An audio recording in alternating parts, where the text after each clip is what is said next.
Okay. So today's call, what we're going to do is we're actually going to learn, we're going to be taught a little bit about how to get the most from LinkedIn by our senior manager, Jonathan Bell. Jonathan's an experienced business owner with a demonstrated history of working in the professional training and coaching industry.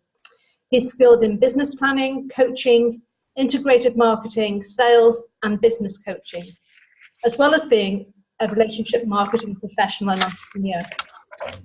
He's an experienced networker, and he's also the author of the book on relationship selling. So, welcome, Jonathan. Thank you, Carol. Thank you very much for that, Carol. That's nice. I'm going to just share my screen with you here now. I'll just make sure it's coming up. Should be. Now, has that come up on yours? Yes. Yeah.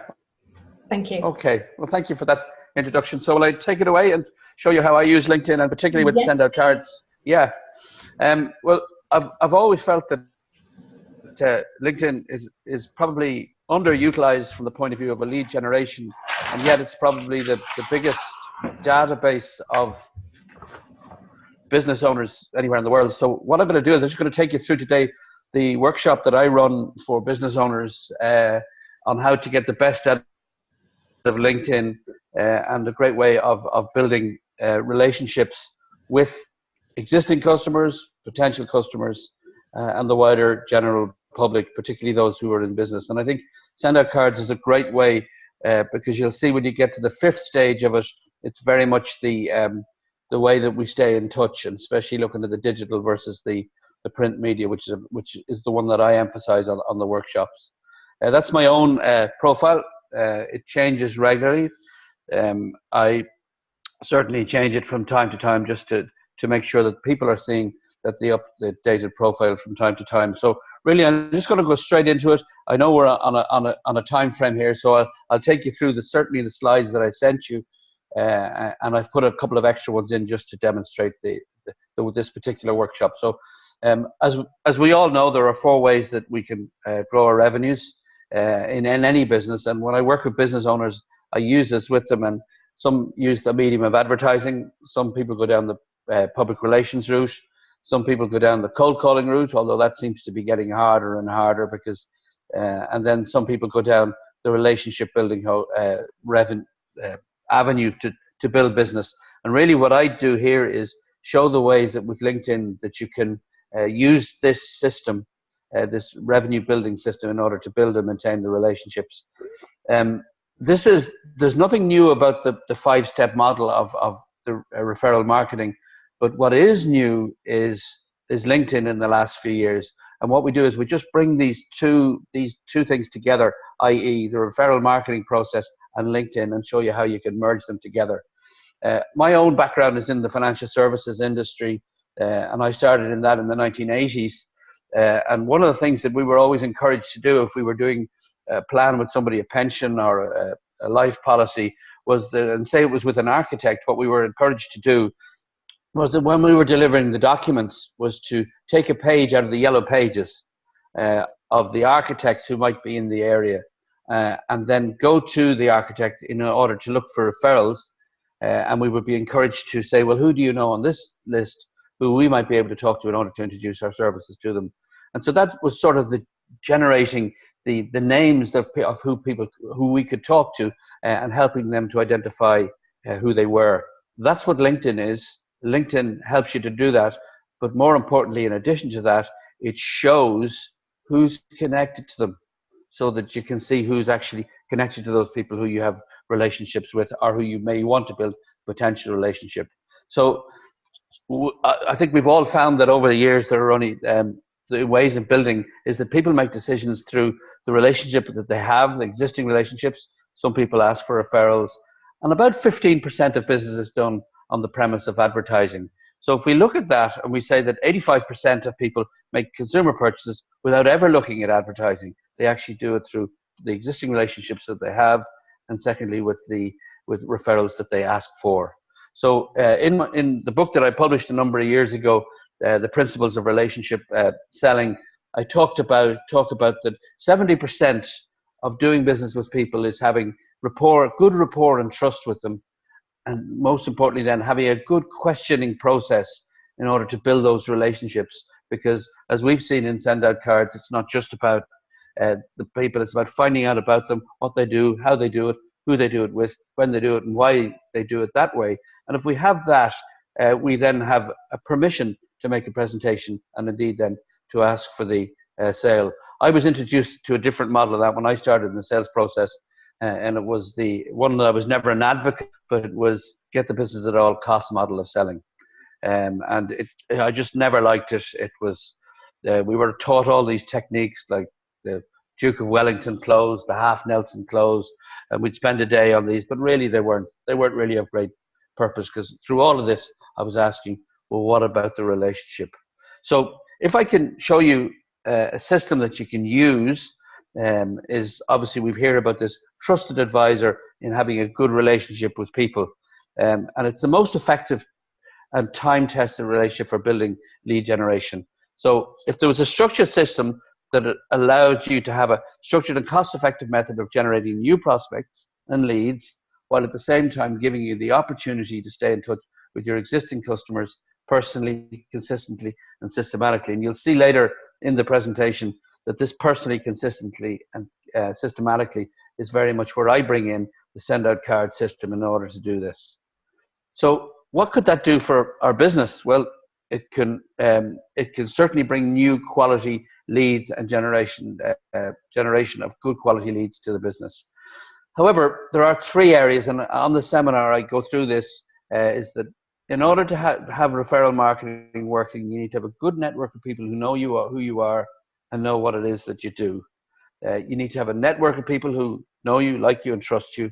And thirdly, you need to have a structured system for consistent contact. And I think you can start to see that within that, the structured system for consistent contact is where I would use the Sendoutcard system in order to do that, particularly within the campaigns. And you'll see some of the ones that I've put in towards the end of the presentation.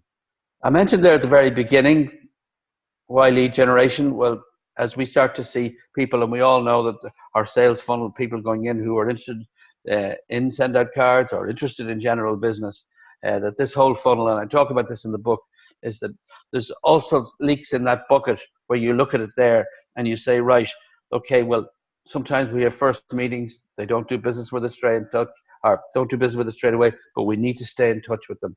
And then that leads to certain presentations, and from that, a sale will generate. But what about the people who don't do business with us straight away? So I start to look at the 7 stages in a customer relationship, from somebody who we have no idea, I refer to them as a suspect, and then through qualification become a prospect, a customer, they move on to being a client. And I always say that a client is somebody who's done business with us more than once. And then those people will become the advocates for our business in that they tell others, and then they may become what's known as a partner in profit as we work together.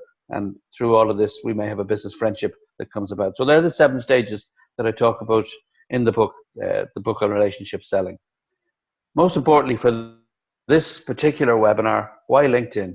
Well, LinkedIn is the largest database of business owners in the world, and most people have no plan of how to build them relationships with potential customers that are also on LinkedIn. So if I can show you a way here today to look at a customized way that you can build and maintain relationships with who you have connections with on LinkedIn.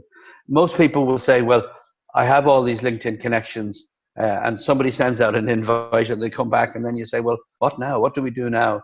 And this is where I'll show you some tips that you can be very authentic in building relationships using LinkedIn. So if you have a system to search for your ideal prospects, how to connect with them, how to add value to them, how to follow up with them, how to stay in touch with them with all those connections. I would advocate that if you have 600 connections on LinkedIn, you're probably only going to be working with a percentage of those. And you send out teasers, like to stay in touch. Some people will come back, some people won't. Some people you send out connections, some people will come back, some people won't. But I'll show you some ways as to how you can do that. So it's not going to be for everybody in your LinkedIn connections. Not that I would suggest you don't maintain a connection with them, but certainly you will have about a 10%, and we'll look at that as we go through the 5-step process. And this, as we start to look into it, and I would suggest that you can do this with your LinkedIn connections. You can export them to a CSV file. Now, it does take them a little while before they come back to you and allow you to, yet they have to go through a process, but export them into a CSV file or an Excel spreadsheet.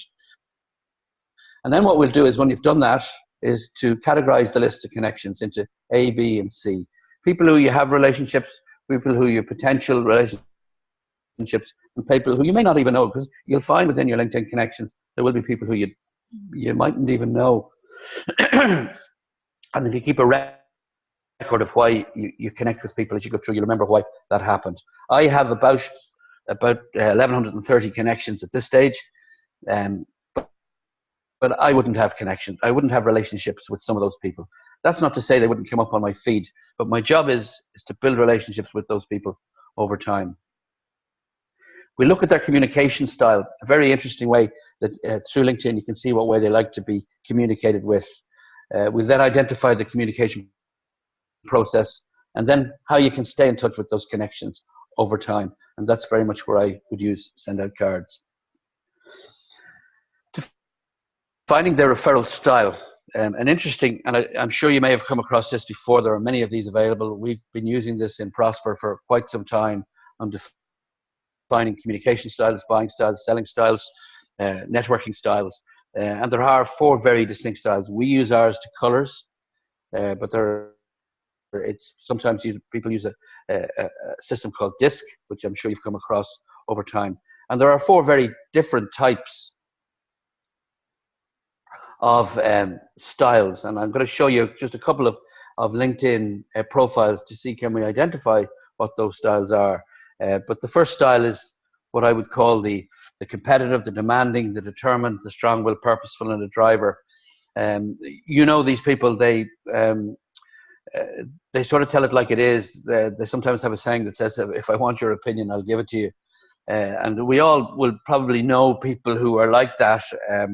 And they also have another saying that when you're working with them, be it face-to-face over the phone, or be it through print or digital media, that, you know, be brief, be bright, be gone. They work through bullet points. They make decisions quickly, but you'll see a couple of profiles that I put up now in a minute to show you where they might fit in.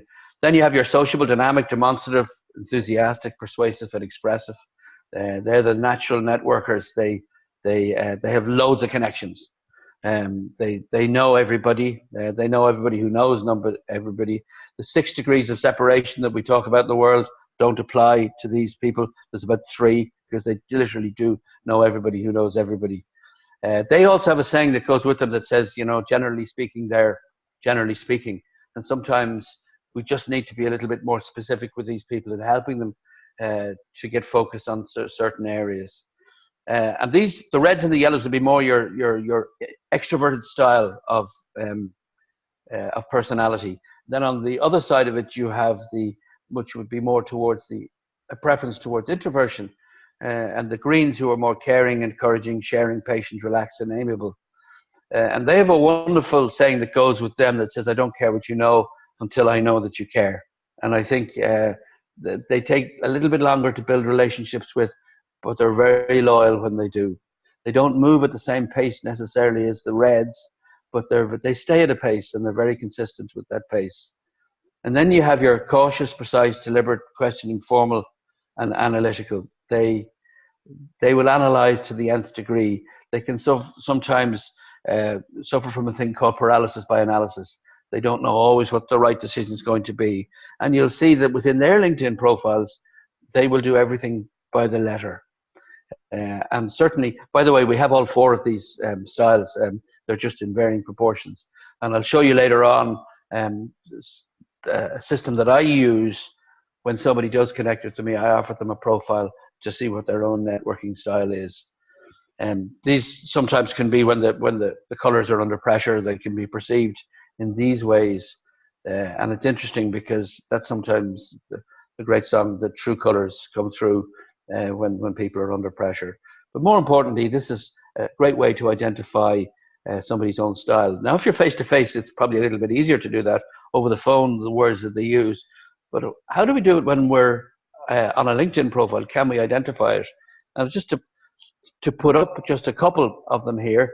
Here's one that was just some words taken from, I'm a financial planner by profession, and much of my work is focused on large pension cases. And these in here, I looked at this and I said, now this person might be certainly in the what I would call the blue quadrant, because they've used words like detail, analysis, investment structures, financial modeling. I aim to share the benefit of my experience extensive. Now I would put that there could be in there that they would be a blue style. So therefore, when you're looking at somebody's profile, can we identify what communication style they might use? More importantly, how they like to be communicated with. This is one now, is somebody that stood out to me and has been confirmed to me that they are very much a strong red energy when I actually met them.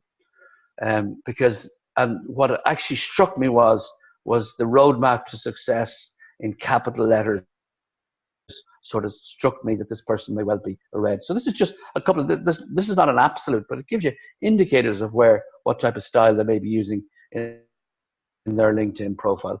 Just an idea, but you'll see a typical one now for a yellow, if you're looking at a LinkedIn profile, is that the profile may be started but not necessarily finished because they've moved on to something else. Then sometimes say the next shiny object came along and they moved on to something else, and you see a lack of detail. Bullet points in a red energies is always a good indicator. These are just indicators that you can use. So here's a LinkedIn profile that, as you can see there, there is nothing to it. And the very first thing that I always say to people on our workshops is make sure you get a good professional photograph up on LinkedIn. This is a business network and people are searching for you every day. And as you can see, that is 36 more times to get a message from somebody who has a photograph. And that's why you can put a good background in behind them and you can change them around. And it's just a little bit of, as you start into your LinkedIn profile and how you design it. A LinkedIn professional headline, who you are, what you do, who are the audiences that you serve. In other words, who's our ideal customer that we're looking to introduce to our business. What is the value and benefit that we bring to our customers, and what's the credibility and social proof? In other words, what do people say about us? We know that in networking, people say how we're seen. What people say about us can lead to our profitability. And certainly I know, Adam, that within B&I, where they use that visibility, credibility, and profitability, how you're seen, what people say about you, can bring about the profitability. This is one that another guy that I've worked with in the States, a guy called John Nemo. His book is available called LinkedIn Riches, and he's put in there what I do, how I do it, who I do it with, and that can be one. Certainly, you can work with that. We can bring in an elevator speech to help in, has some people who are involved in business, and this is one that I use. Experience the challenge of finding ways to find new quality leads and prospects, which in turn means that they are trying unpredictable ways of prospecting. But what I do as a sales and marketing coach is offer you a structured process, which means that you can develop actions to create more specific leads in less time. And the benefit is that you can leverage your prospecting time more effectively and in turn more time with your existing customers and referral partners. I'll send all these slides to you also in slightly bigger format than I did the last time, and hopefully this will have more relevance than just the slides on their own. So that you can build in your LinkedIn summary into that, what I do, what are the results that I've had with people, who I work with, why it works that way, what makes me different, what others say, and how I work. There's just some LinkedIn opportunities that you can use. So how do we search for our ideal prospects and customers, who they are and how to find them? 5-step strategy selling on LinkedIn. Find your ideal customers by doing find out who is your ideal customer, inviting them to connect, build a relationship, find out how you can help them, because if you can offer ways that you can help those LinkedIn connections, then there's something to work with. Find some people they would like to connect with. Sometimes what I say to people, be it when I'm with them or on the phone, and I know there's a level of trust with them. Or else, if I'm even sending LinkedIn messages, I will say, if you want to go through my LinkedIn connections, and if there's anybody to whom I can connect you with that might be of benefit to your business, let me know. Now, I would say that regularly, and I have to say, it's only about 10% of the time people will actually do it. Take that time to go through who I can help them to introduce people to. Be sure to demonstrate your expertise before asking for anything. So what do you bring to the table? How can you help them? What expertise, speciality that you, from your knowledge and experience, and start then to find some areas to where we can do business together. This is one that we use with the Prosper with LinkedIn workshop of what we should do daily, weekly, and monthly. So posting status updates, accepting and welcoming new connections, responding to new messages, send connection requests to people you've met recently, be it at a networking event, be it on a face-to-face meeting. Look at connecting to 5 new potential prospects every day. Look to whom you can connect with and sending out relation building messages and set follow-up reminders, and review your notifications and homepage newsfeed every day. Then start to share content, whether it's and that's where Appreciation Pal is great, and where you can actually put up messages that you can put up to share content every day. Post an article to blogs and groups. Remember, at this stage, no pitching. That will come. Join as many groups as you can that are in relation, small business groups. Arrange offline and virtual coffee meetings. And a virtual coffee meeting, I know we spoke about this on a previous call, where maybe send somebody a Starbucks card from the gift store, and then they can buy their coffee and you have yours. Whether you buy yours in Starbucks is up to yourself, but at least you've given them a coffee so that you can share it on an online meeting through this medium, Zoom or Skype or whatever. Comment in different LinkedIn groups, just be visible, and monthly give and request recommendations, and give endorsements. Endorsements don't seem to be as much anymore as they used to be in LinkedIn, and I mean, I do know that I was getting endorsements from people I'd never even met. And I think recommendations are much stronger because people have taken time to give you a recommendation, whereas an endorsement is easily. But having said that, it can also give you an indication of what it is you do for other people when they look at the endorsements. In the stage where, and this is a card that I've used regularly, not so much in recent times, and some of you remember years ago a man called David Fry in Sendoutcards, who's actually I'm under him somewhere down in the and he designed this card, which I thought was absolutely brilliant. Who can I refer to you? You and I both know that referrals are the lifeblood of our businesses. I'd like to share some referrals with you, but first I need to know who your best customers are, and how, so that I can send you quality referrals. And by sending somebody this card, it just shows that you're actually there to help people. And this card was out well before LinkedIn came on the scene. But I just think it's a very good way in order to help people, and it's very easy to do within the system. And I can share any of the cards you want with you that I use. Coming to the stage of stay in touch, because this is the real thing. And sometimes in the book I talk about the relationship book on relationship selling, that the principles, the 3 principles of relationship selling are: number 1, know the way our customers like to buy. Secondly, have a follow-up. When business has been discussed, have a follow-up mechanism. You know the way sometimes when somebody, you're giving somebody a proposal, or you've talked to them about Sendoutcards or whatever it is, and you say, well, should I follow up now? And if I do, will it appear needy? And if I don't, will it appear that if I'm not interested? So once it's an agreed follow-up format, then that's fine. So at least people are expecting to hear from you. And the third stage of the principles of relationship selling is when nothing is on the table, have a stay in touch process that's consistent, it's systematic, and it's personal. Because as we see, and I mean, Cody talks about the unexpected card. And it's so true, because when somebody, let's stay in touch, thought this might be of interest to you, this is where we can actually stay in touch with people personally and following through on our promises sometimes, but they're not always promises, because an unexpected card is not a promise card. Use different methods to stay in touch. And and many of you will have heard this before, the world's greatest salesperson, Joe Girard, wrote, and I've read his book many times, How to Sell Anything to Anybody. And he was in the Guinness Book of Records, and he used this card system all the time.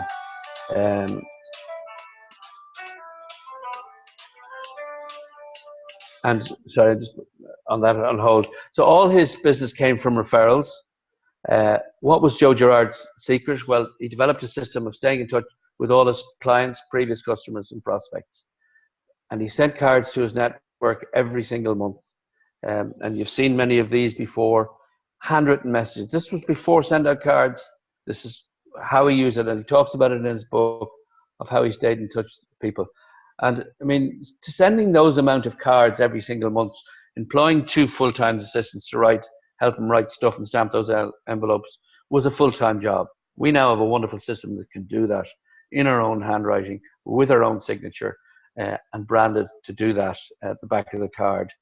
And so this is what I say on the LinkedIn, is that thank you for your business. Thank you for the referral. Tell us what you think, getting feedback.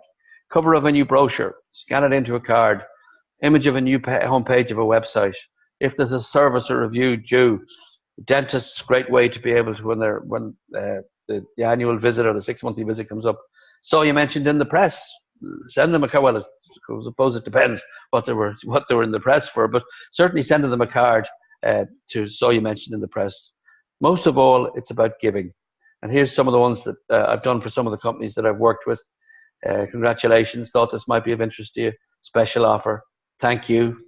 We've been thinking about you. Tell us what you think. And that can be put into a card, or indeed a postcard or a greeting card. This is some of the ones that I've used over the years, greeting cards, and then bring it around to thank you for the referral. And then this one, these are the ones that I would use for the LinkedIn. Thank you for your invitation to connect. And I can share, if you just give me your number, and I'll share these cards with you, and you can take it all out. And I mentioned earlier on that I use a profile. Thank you for your invitation to connect on LinkedIn. As a thank you, I would like to, if you're a personal complimentary 38-page communication profile. And I send it to everybody I connect with, but not everybody takes me up on it. In fact, very few actually. But it's not the point. The point is that you're giving something of value. And that's another one for an endorsement that you can use on LinkedIn. Very same thing, but it's just slightly different for the endorsement on LinkedIn. This is staying in touch. And as I said earlier, maybe putting in a Starbucks card in doing that. But everyone's looking for me now. And so therefore that's a very short snapshot of a one-day seminar where we actually go in and we work down into designing your profile, and then and at the end of it, then I talk about how you can use the digital medium to stay in touch through LinkedIn, the emails, and also how you can use the print medium, and particularly in using Sendoutcards.